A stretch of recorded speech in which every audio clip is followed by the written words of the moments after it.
26শে April ভোরবেলা মঠঘড়িয়ায় ভয়ঙ্কর দুর্ঘটনা। দুর্ঘটনাগ্রস্ত সুইফট গাড়িতে ছিল 3 তরুণী ও 1 যুবক। মর্মান্তিক দুর্ঘটনায় মৃত্যু হয় পূজা, আকাঙ্ক্ষা ও নেহার। কিভাবে দুর্ঘটনা ঘটেছিল তা জানতে অব্যাহত রয়েছে পুলিশের তদন্ত। রাতে কোথায় কোথায় গিয়েছিল তারা, সেই সব তথ্য সংগ্রহ করছে পুলিশ। সূত্রের খবর, 25শে এপ্রিল সন্ধ্যায় মাছখোয়া প্রাগজ্যোতিষ সাংস্কৃতিক প্রকল্পের প্রেক্ষাগৃহে কমেডি শো দেখতে গিয়েছিল পূজা, নেহারা। রাত 11টায় তারা আসে ভাঙাগড়ের এক্সোরো বারে। রাত 3টের সময় বার থেকে বের হয়ে প্রথমে তারা যায় জিএস রোড, তারপর আরজি বড়ুয়া রোড, তারপর নারেঙ্গি অভিমুখে রওনা হয়। 4:19 মঠঘড়িয়ায় রাস্তার পাশে পার্কিং করা ট্রাকে ধাক্কা মারে শামীমের সুইফট গাড়িটি। এই ঘটনার পর ডিব্রুগড় থেকে পুলিশ গ্রেফতার করে অভিযুক্ত চালক শামীম আহমেদকে। বর্তমানে নুনমাটি ট্রাফিক পুলিশের হেফাজতে রয়েছে শামীম। কিন্তু শামীমকে আদালতে হাজির করার পরই প্রশ্ন উঠছে, দুর্ঘটনার সময় কি চালকের আসরে শামীম ছিলেন?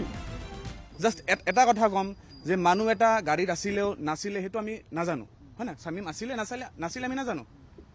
এজিউম কৰি যদিও কওঁ যে শামীম আছিলে তাতে, তাৰতো এক্সিডেণ্ট হৈছে। Whoever was the driver we don't know'. As of now আমি নাজানো। ইনভেষ্টিগেশ্যন চলি আছে, পুলিচে কাম কৰি আছে, জুডিচিয়াৰে কাম কৰিছে, আমি আমাৰ কাম কৰি আছো।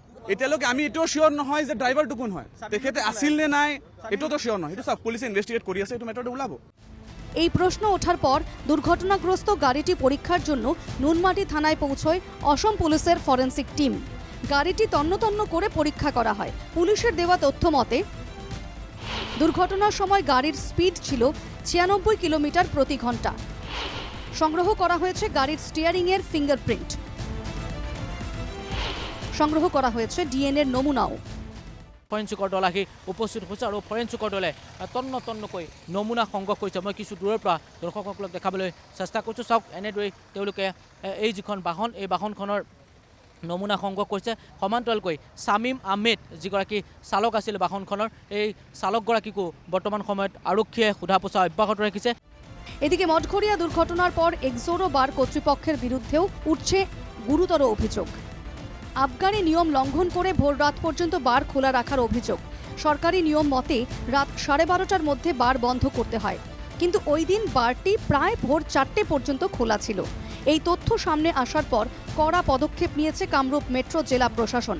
সাময়িকভাবে বাতিল করা হয়েছে এক্সোরো বারের লাইসেন্স। 15 দিনের মধ্যে রিপোর্ট জমা দেওয়ার নির্দেশ দেওয়া হয়েছে আবগারি বিভাগকে। উল্লেখ্য, ভাঙাগড়ের এই বারের বিরুদ্ধে এর আগেও বহুবার অভিযোগ উঠেছিল। বারের উপর থেকে পড়ে একজনের মৃত্যুও হয়েছিল। মঠঘড়িয়া দুর্ঘটনার পর ফের শিরোনামে এক্সোরো বার। তবে শুধু এই বার নয়, ভোর পর্যন্ত খোলা থাকে গুয়াহাটির বেশ কয়েকটি বার। ক্যামেরায় আশিকের সঙ্গে কল্পজিৎ শইকিয়ার রিপোর্ট, এনকেটিভি বাংলা।